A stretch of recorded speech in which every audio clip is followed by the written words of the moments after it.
ശിരൂരിൽ അർജുനായുള്ള തിരച്ചിലുമായി ബന്ധപ്പെട്ട കാർവാറിൽ അടിയന്തര യോഗം ചേരുന്നു. യോഗത്തിൽ ജില്ലാ കളക്ടർ, SP, നേവി ഉദ്യോഗസ്ഥരും പങ്കെടുക്കുന്നു. തിരച്ചിൽ പുനരാരംഭിക്കുന്നതിൽ തീരുമാനം നാളെ ഉണ്ടായേക്കും. വിവരങ്ങളുമായി ജോസഫ് അഗസ്റ്റിൻ ചേരുന്നുണ്ട്. ജോസഫ്, കൂടുതൽ വിശദാംശങ്ങൾ എങ്ങനെയാണ്?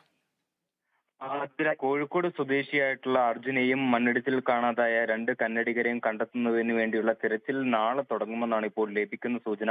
ഇതുമായി ബന്ധപ്പെട്ട് അടിയന്തര യോഗമാണ് ഇപ്പോൾ കാർവാറിൽ ചേർന്നുകൊണ്ടിരിക്കുന്നത്.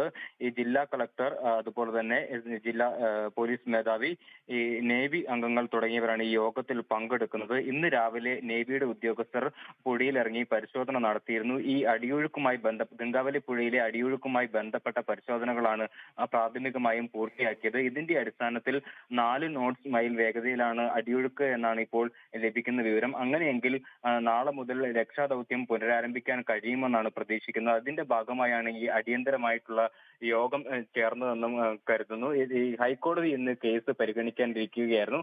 പക്ഷേ 69ാമത്തെ കേസായതിനാൽ സമയം ലഭിക്കാത്തതുകൊണ്ടാണ് ഇത്തരത്തിൽ കേസ് ഇന്ന് പരിഗണിക്കാതിരുന്നത്.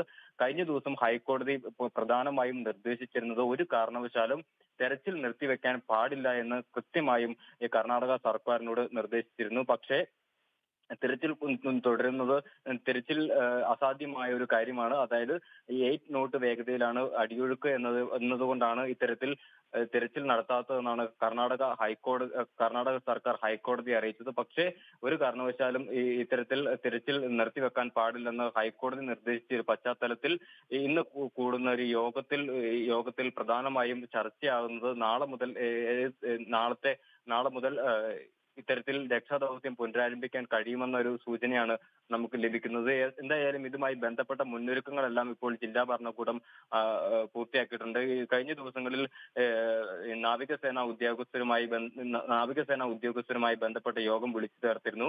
ഇത്തരത്തിൽ അടിയൊഴുക്ക് കുറഞ്ഞൊരു സാഹചര്യത്തിൽ എങ്ങനെയായിരിക്കും രക്ഷാദൗത്യം എന്ന് സംബന്ധിച്ച ഒരു മാർഗരേഖ തയ്യാറാക്കലായിരുന്നു ആദ്യമായി ചെയ്തിരുന്നത്. അതിനുവേണ്ടി ഇവർ പ്രധാനമായും ആവശ്യപ്പെട്ടത് കൂടുതൽ ഗഡ്ജറുകൾ എത്തിച്ചുകൊണ്ട് 4 നോട്ട് വേഗതയിൽ ഗഡ്ജറുകൾ ഇറക്കാൻ സാധിക്കും.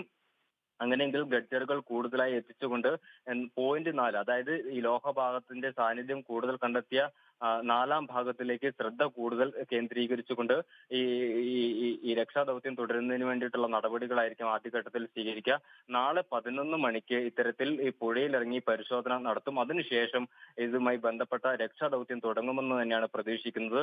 3.5ലേക്കും അതിൽ താഴെയും വന്നു കഴിഞ്ഞു കഴിഞ്ഞാൽ സുഖമായി ഇത്തരത്തിൽ അപകട ഭീഷണി ഇല്ലാതെ തന്നെ രക്ഷാദൗത്യം തുടരാൻ സാധിക്കുമെന്നാണ് ഇപ്പോൾ ജില്ലാ ഭരണകൂടം അറിയിച്ചിട്ടുണ്ടായിരുന്നത്. പക്ഷേ കേരള സർക്കാരിന്റെ ഭാഗത്തുനിന്ന് ശക്തമായ ഒരു ഇടപെടലാണ് ഈ രക്ഷാദൗത്യം മുടങ്ങിയതുമായി ബന്ധപ്പെട്ട് ഉയർന്നു വന്നത്. സിദ്ധരാമയ്യയ്ക്കും മറ്റു കോൺഗ്രസ് നേതാക്കൾക്കും മേൽ വലിയ സമ്മർദ്ദം നേരിടുന്ന ഒരു സാഹചര്യം ഉണ്ടായിരുന്നു. ജില്ലാ ഭരണകൂടത്തിന് ഇതുമായി ബന്ധപ്പെട്ട് വലിയ സമ്മർദ്ദം നേരിടുന്ന ഒരു സാഹചര്യം ഉണ്ടായി. ഈ സാഹചര്യത്തിൽ കാലാവസ്ഥ അനുകൂലമായി വരുന്ന ഒരു സാഹചര്യത്തിൽ ഈ ഈച്ചർ മാൽപ്പയെ അടക്കമുള്ള നാവികസേന അംഗങ്ങൾ ഉൾപ്പെടെയുള്ള ദൗത്യ സംഘവും ഇതുമായി ബന്ധപ്പെട്ട് സന്നദ്ധരായി വന്നിരിക്കുന്ന ഒരു സാഹചര്യത്തിൽ നാളെ തന്നെ ഇത്തരത്തിൽ ഈ രക്ഷാദൗത്യം പുനരാരംഭിക്കാനാണ് ഇപ്പോൾ സാധ്യത കൂടുതൽ കാണുന്നത്. ഈ 0.4 കേന്ദ്രീകരിച്ചായിരിക്കും പ്രധാനമായും ഈ അന്വേഷണം, ഈ പരിശോധന നടത്തുക. ഇത്തരത്തിൽ പരിശോധന നടത്തിയില്ലെങ്കിൽ വലിയ പ്രതിഷേധവുമായി വരുമെന്ന് അർജുന്റെ കുടുംബം തന്നെ വ്യക്തമാക്കുന്ന ഒരു സാഹചര്യമുണ്ട്. ഈ കാര്യങ്ങളെല്ലാം കൂട്ടിയിണക്കുകയാണ്.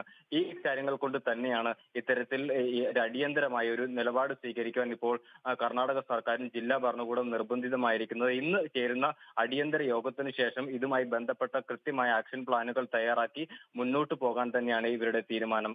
അതിര. ശരി, ജോസഫ് അഗസ്റ്റിനാണ് വാർത്തയുടെ വിവരങ്ങൾ നൽകിയത്.